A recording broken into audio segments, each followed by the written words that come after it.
Is this just really good magic or something way more sinister?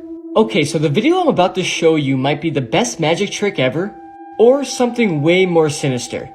This man apparently has the abilities to control shadows. Just watch this magic trick and let's talk about it after.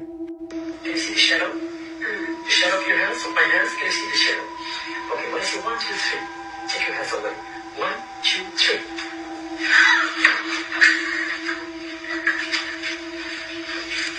So yeah guys, how crazy is this? This man is either the best magician on the planet or has some sort of voodoo spells. I don't know how I would react if somebody did this to me, and I really never want to find out. This isn't altered or edited at all, so how in the world did he do this? Here's the video one more time, so let me know your thoughts on this in the comments. Can you see the shadow? The shadow of your hands, of my hands, can you see the shadow? Okay, when I say 1, 2, 3, take your hands away. 1, 2, 3.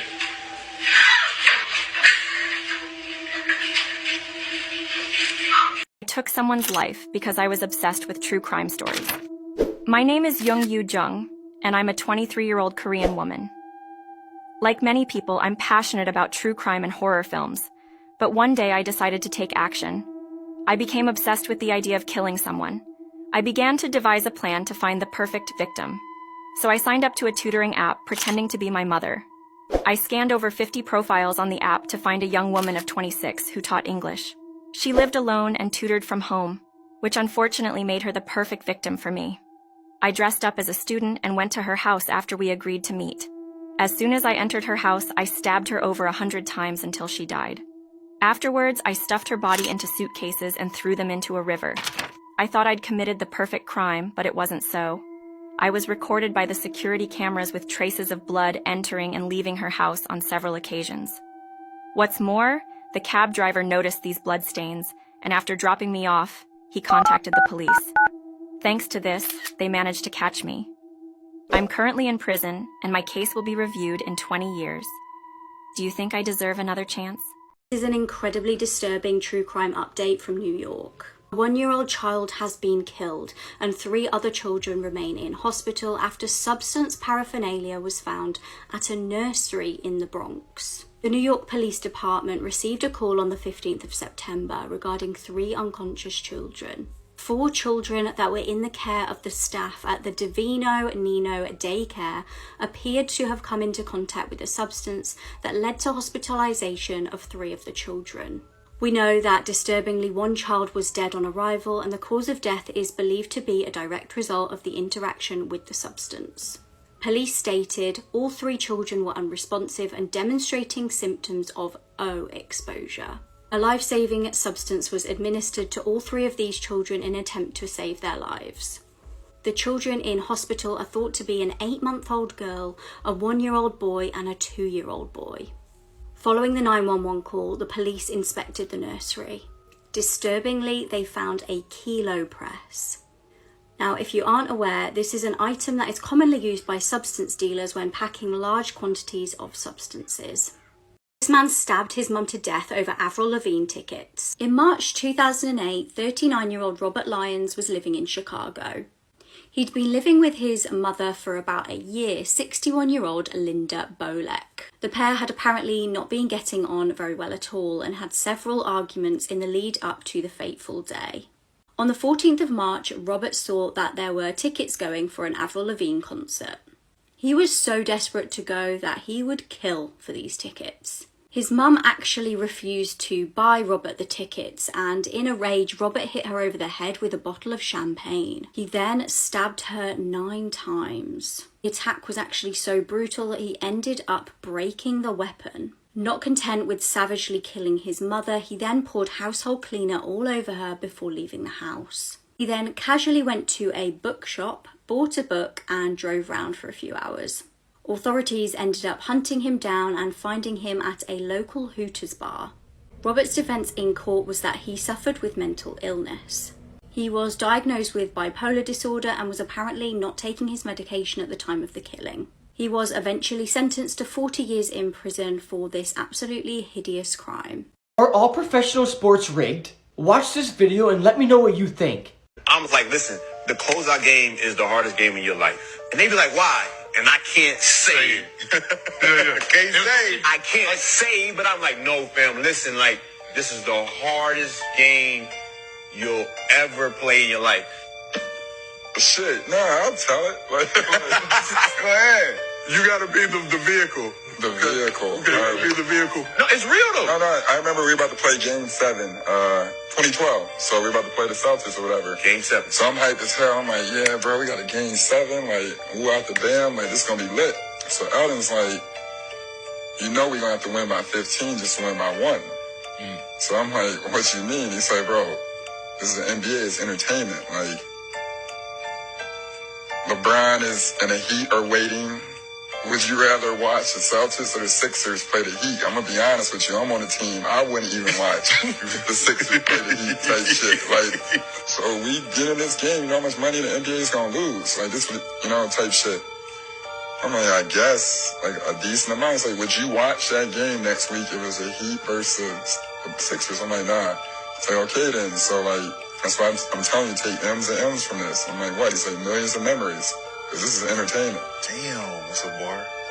This place was built just to live out the dark fantasies of its creator, on some unsuspecting guests. It's H.H. Holmes's Hotel of Horrors. So Holmes moved to Chicago in the late 1800s so that he could open a hotel for the 1893 Chicago World's Fair. Apparently he was a hit amongst the ladies, even though I don't see it, but I guess it was slim pickings amongst those that didn't die of tuberculosis in their youth. And this hotel was full of nefarious instruments. Down in the basement, there was an incinerator that was person-sized. He had a chute that went from a windowless room all the way down to the basement. There were rooms that were either completely sealed or had too many doors in order to confuse guests. Guests would often complain about their doors being jiggled at night as if someone was trying to get in their room. And as the hotel was being built, workers would constantly complain about H.H. Holmes's weird behavior. There were reports that he would ask people working on the hotel if they were willing to kill another worker for him, and if they said no, he would fire them. And this, children, is why we need unions. Not to mention a shocking number of women were disappearing from the hotel. So this is the part of the video where you get to guess what he was doing in there, and we're gonna say it together on the count of 3. Ready? 1, 2, 3, skeleton harvesting. That's right, he was harvesting skeletons to sell to a local medical school. This only lasted for 2 years until he was found and convicted of murder, but some reports say he killed up to 200 people in there, mostly women. Some people also believe that he was Jack the Ripper, but that is for another video.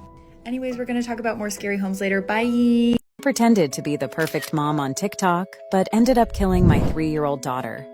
My name is Nicholas Priest, and I'm a 23-year-old American girl. I used to post videos of me dancing with my 3-year-old daughter, Kaylee. I pretended to have a very good relationship with her. I made people like me. But I was hiding a very dark secret. I didn't love my daughter. I didn't care about her. I just used her to gain subscribers.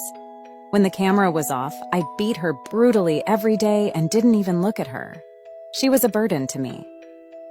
I started dating Callum. We were totally in love and sometimes even beat my daughter together. On August 9th, 2020, I invited my boyfriend to my house to make love. We locked Kaylee in a room while we did our thing. However, she began to cry very loudly. She was just getting in the way of my sex life. So, my boyfriend and I hit her so hard that she started vomiting and fainting. After that, we laid her on the bed and went back to our thing. When we finished, we noticed a strange silence in my daughter's room. And when we went in, she wasn't breathing.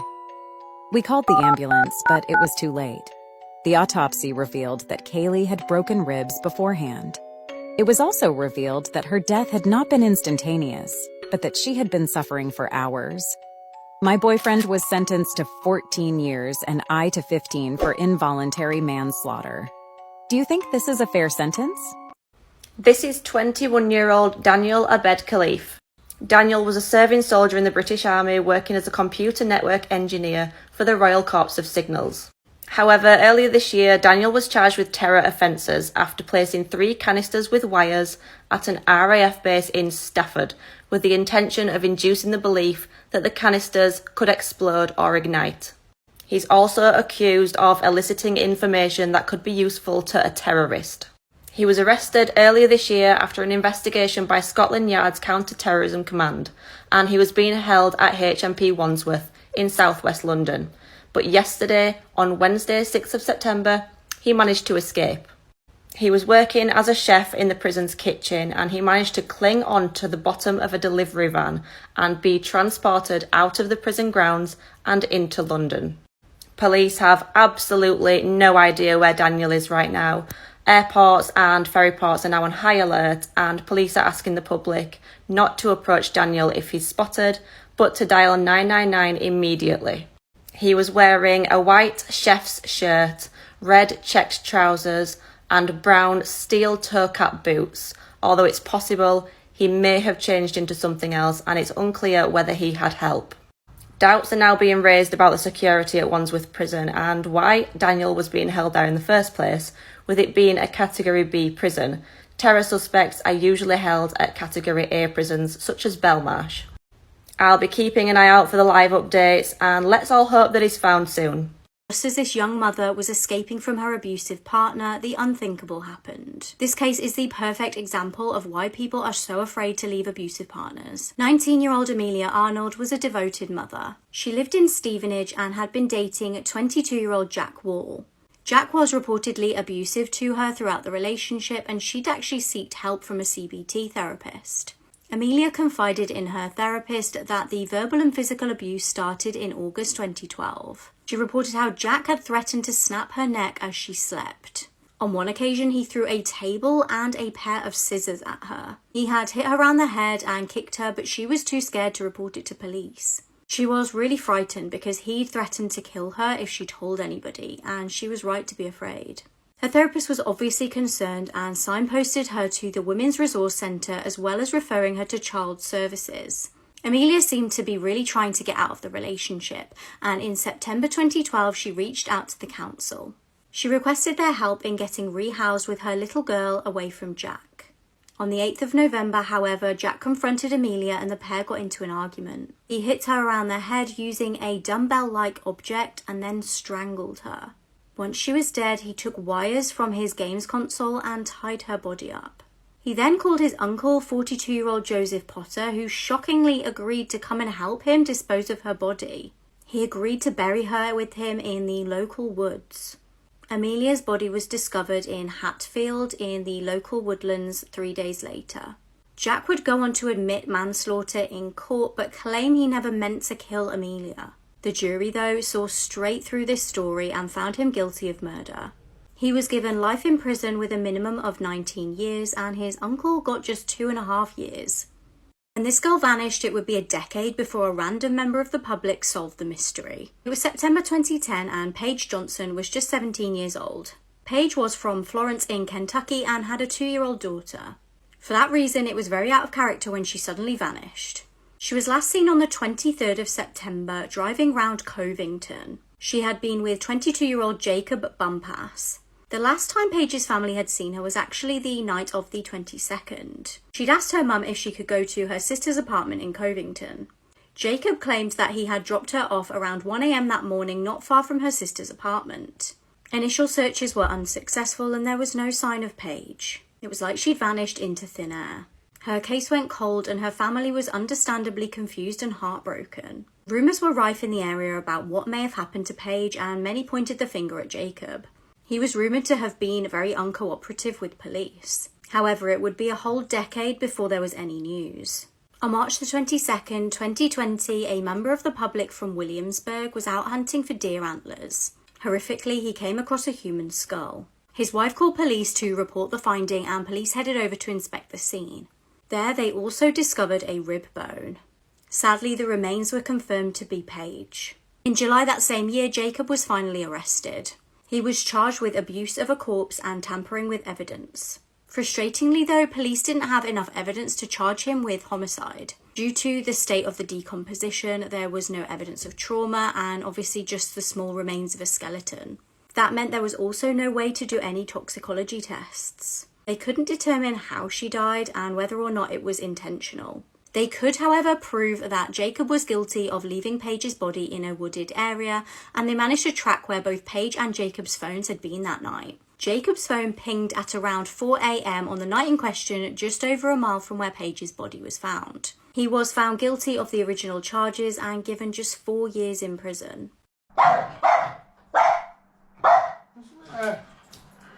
What? mate. Look at that. What? Look at that. On May 27, 2018, this man was pulled over by a police officer because he had a broken taillight on his vehicle. When the officer approached Stuart Weldon's vehicle, however, he looked in the back seat and noticed that there was a woman back there tied up, bound, and gagged. She somehow managed to scream out that she had been kidnapped, and the officers placed Stuart under arrest. Upon being interviewed by the police, the woman then claimed that Stuart had held her captive for an entire month. And during that month, he had tortured her, beaten her with a hammer, and repeatedly assaulted her. She was then treated for multiple injuries, including a broken jaw, stab wounds, marks from being hit by a blunt instrument, and even a leg infection. After Stuart was arrested, however, his mom called the police and stated that she had noticed a foul odor emanating from Stuart's home. And after police obtained a search warrant and headed to Stuart's house, pictured right here, they were shocked by what they found. In the basement of the home, which Stuart shared with his mother, they found the decomposing body of a woman. They then searched the property and found another body under a tarp and another body in the garage. These bodies belonged to 3 local missing women. 26-year-old Kayla Escalante, 34-year-old America Lydon, and 47-year-old Ernestine Ryans. As it turned out, Stuart was a career criminal who had been arrested 14 different times in the past. He had been arrested on charges of assault, of assaulting a police officer, of burglary, of fleeing from the police. So it was very clear that Stuart wasn't a very good man. But like I said, no one could have expected the discovery of those 3 bodies rotting in his mother's home that day.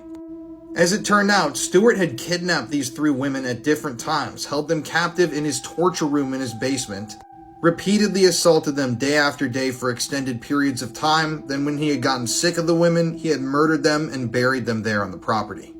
Thankfully, Stuart is serving 3 consecutive life sentences, meaning he'll never see the light of day outside of prison again. But I can't just help think about how crazy it is that him being pulled over for a broken taillight was the entire reason why this entire story broke. And if the police officer hadn't pulled him over that day, then those 3 women could possibly have never been found. This is Slaughterhouse, the ISIS video nobody should ever watch explained. The video that I'm about to explain depicts the brutal execution of 15 men, and this graphic video was released on the 12th of December 2016. The video was filmed in a slaughterhouse in northeastern Syria, and the 15 men that were executed were accused of spying on behalf of an international alliance led by the United States. The video is about 4.5 minutes long, and it opens up showing the captured men who are going to be executed. It shows them being apprehended, handcuffed, and then thrown into pickup trucks. The video then skips forward and you see the setting for the executions. It's a large slaughterhouse with meat hooks dangling from the ceiling. The captives are then moved into the building, essentially hurdled and moving like cattle to the corner of the room. All of the victims are on their knees, handcuffed in the corner, and then an ISIS member wearing all white approaches, and he then starts grabbing the heads of the victims and putting them down. It's like he's playing a sick game of eeny, meeny, miny, moe. The killer then does this a couple times before he picks his first victim. The first victim is then dragged away from the group and laid down next to a blood drain. Immediately, one of the ISIS members takes a razor-sharp knife and slashes the victim's throat. He is then hosed down by water as the blood goes down the drain. The camera focuses on the victim, and even though there is loud music playing, you can still hear the victim gasping for a breath. It's also worth saying that these executions are filmed in HD, which make them that much harder to watch. The first victim eventually passes away and is then hung by the feet on a meat hook, so the blood can drain from his body. After the first execution takes place, the video then shows a montage of several men getting the same thing done to them, having their throats slashed and being left to bleed out. Many disturbing graphic shots are shown during this segment, including this one shot that had the camera in the drain, so that you can see the blood flow and drain away. You also hear the sounds of the execution because there is no music in the background at this point. As the video continues, you see 2 men hung by their feet. However, unlike the other men, these victims haven't been executed yet. The camera then shows a close-up of the victim's face, and he looks content with his fate. 2 ISIS members then simultaneously slash the 2 victims' throats who are hanging by their feet. At this point, you really see the reality of what's happening in this video.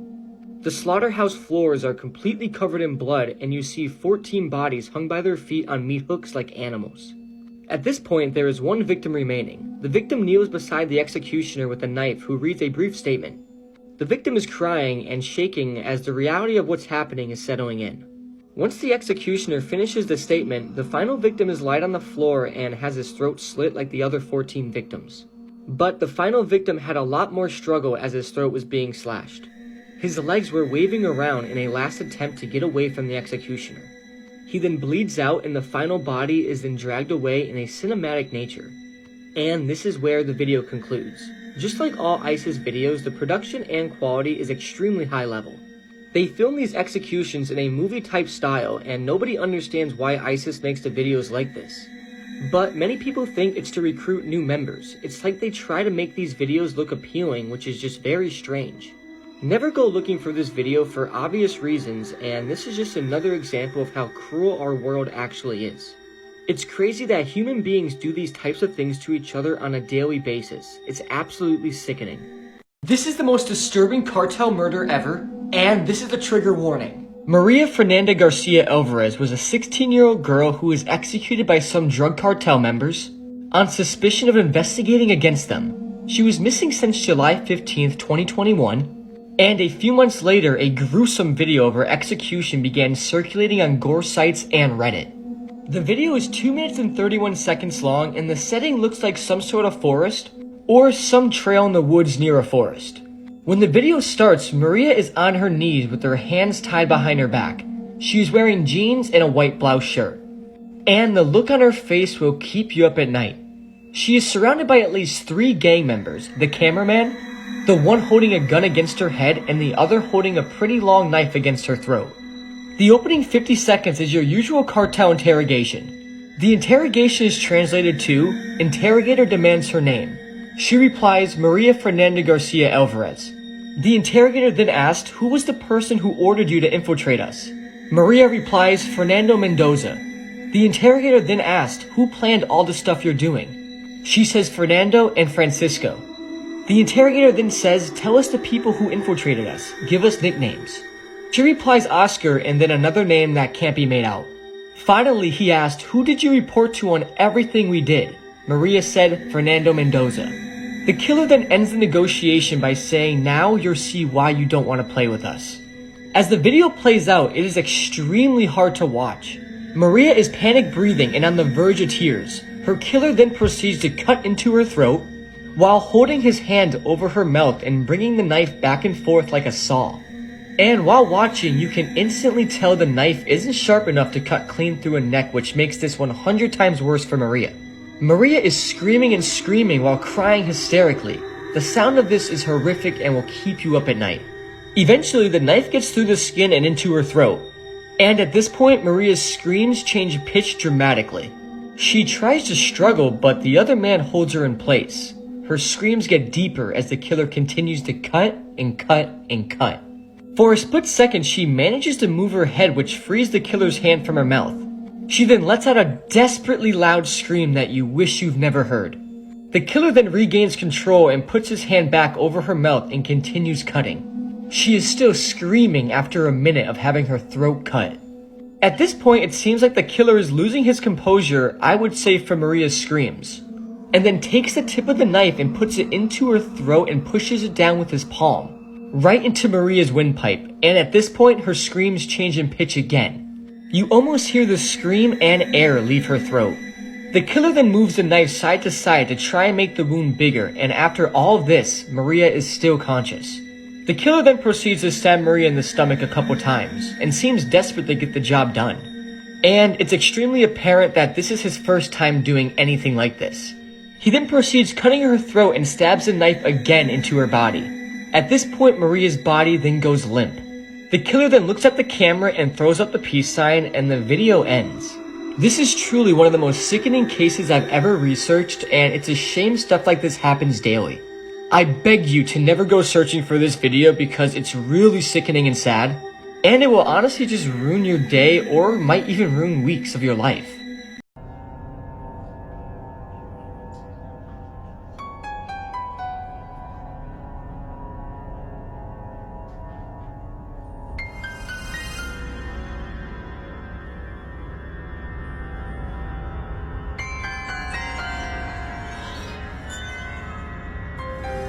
The murder and torture of Junko Furuta is one of the most disturbing stories I've ever read.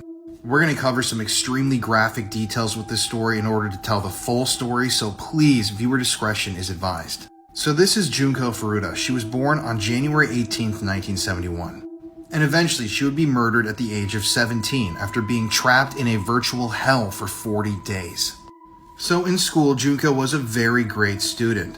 She barely ever missed class, her friends loved her, she was popular, and she one day dreamed of becoming an idol singer. But all those dreams would be shattered in November of 1988. That's when these 4 teenage boys come into the picture. Hiroshi Miyano, Joe Ogura, Shinji Minato, and Yasushi Watanabe. Throughout all of their youth, these 4 boys were hardcore criminals. They had damaged school property, committed a number of thefts, assaulted people, and not one of them was a good person. So on November 25th, 1988, 2 of these boys walked around the town that they lived in with the intent of assaulting and stealing money from a woman. Somehow, by chance, they came across Junko. As she was coming home from work that day riding her bike, one of the boys kicked her off the bike and the other boy pretended to just come across her and wanted to help her. So, trusting that this guy would help her, she followed this boy and he led her to a warehouse where he assaulted her. He then assaulted her in a hotel. And after this, he called his other friends and told them that he had abducted this girl, Junko. So at about 3 a.m., he took Junko to a park where the other 3 boys were waiting. They found a notebook in her backpack and said that they now know her address, and if she tries to escape, they'll have the Yakuza or the Japanese Mafia kill her. And they then took her to a house where they gang assaulted her. So this house that they brought Junko to was owned by one of the boys' parents, and they held her captive in the house. After they abducted her, they realized that her parents would be filing police reports and looking for her, so they had Junko call her mom and dad and say that she had run away and she was safe. But in reality, she was being held hostage in this home with these 4 boys. And Junko would be held in this house for 40 days of pure hell. And at this point, I'm going to really advise you, if you have a weak stomach, to scroll on, because this is where the story gets really, really disturbing. And this is a case that I could never stop thinking about. So for the next 40 days while Junko was held hostage, these 4 boys, along with other boys and men that they invited to come into the home, repeatedly beat, tortured, and assaulted her. Many times they assaulted her in groups. And the torture that they inflicted on her is some of the most disturbing stuff I've ever read about. While in groups, they would often take turns doing whatever they wanted to Junko. They forcibly shaved her pubic hair. They forced her to dance in front of the group without any clothing on. They forced her to touch areas while they watched, and they would often kick her out to the balcony with no clothing and leave her there overnight. They also inserted lots of different things into her private areas, things that included a bottle, a lit match, a metal rod, and they force-fed her copious amounts of milk and alcohol. At one point, these boys even made her smoke multiple cigarettes at once and inhale paint thinner. And in one particularly gruesome incident, one of these boys doused Junko's arms and legs in lighter fluid and set her on fire. And keep in mind, the whole time they were punching, slapping, assaulting her throughout all of this. They also refused to feed her any food and only gave her water, milk, and alcohol. At one point throughout these 40 days, Junko became unable to move due to the infection of her injuries and the extent of her injuries, so she became confined to the floor of the room. And they made her defecate and go to the bathroom on herself, and they never cleaned it. So on January 4th, 1989, one night after one of the boys lost a game the previous evening, he decided to take his anger out on Junko. So he doused her in lighter fluid, set fire to her body, and she awoke and tried to put it out, but it was no good and she slowly collapsed. The boys then began to punch and kick her unresponsive body. They lit a candle and dripped hot wax across her face. They placed 2 short candles under her eyelids and lit them, and they even forced her to consume her own urine. Eventually, after she was kicked, she collapsed onto a stereo unit and went into a fit of convulsions, but that didn't stop the attackers. Even though, according to the police report, she was bleeding profusely and pus was pouring out from her infected wounds, these boys continued to savagely attack her. They then dropped a heavy exercise ball onto her stomach multiple times. People think this might have been what finally killed Junko. But this entire ordeal lasted for 2 hours of beatings, torture, and pain, and that night she died. So after freaking out and realizing that Junko was dead, the boys then placed her body in a 55-gallon tank and filled it to the brim with wet concrete. And throughout her ordeal, Junko had told her captors many times that she regretted only not being able to watch the finale episode of her favorite show titled Dragonfly. And so one of the boys actually found a videotape of that final episode and placed it in there with Junko's body. He would later tell investigators, though, that he didn't do this because he pitied Junko. He did this because he didn't want her ghost to come back and haunt him. So this obviously ended the story of Junko, but eventually, after the police questioned one of the boys for a separate assault and kidnapping that he had committed, he confessed to her murder. And the next day they went and found this drum, and of course they found Junko inside of it. Now, this is going to infuriate you if you're still here.